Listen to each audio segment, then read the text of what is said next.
Hello শিক্ষার্থী বন্ধুরা, সূর্যঘড়ি বিদ্যানিকেতনে তোমাদের আবারও স্বাগতম। কেমন আছো? আশা করা যায় যথেষ্ট ভালো আছো, তবে সবাই ভালো নাও থাকতে পারি। যেমন এর আগের ভিডিওতে আমি বলছিলাম আমি ভালো নেই, কেন ভালো নেই সেটা বলিনি। আসলে খাওয়া দাওয়াটা একটু বেশি হয়ে গিয়েছিলো, তাই আমার মতো কেউ খাবে না, বুঝে সুঝে খাবে। তারপরে কেউ যদি কোনো সমস্যায় থেকে থাকো, চিন্তা করার কিছু নাই, দুশ্চিন্তা করবা না। নিজ নিজ সৃষ্টিকর্তার কাছে মনে প্রাণে প্রার্থনা করবা, সময় মতো ঔষধ খাবা, ভালো ভালো খাবার খাবা, দেখবা সুস্থ হয়ে গেছো। যাক, মূল টপিকে আসা যাক। আমরা আজকে আরও বেশি বেশি গুরুত্বপূর্ণ জিনিস নিয়ে আলোচনা করতে যাচ্ছি, বেশি টপিক নিয়ে আলোচনা করতে যাচ্ছি।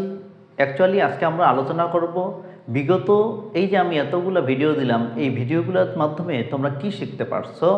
আজকের এই ক্লাসের মাধ্যমে তোমরা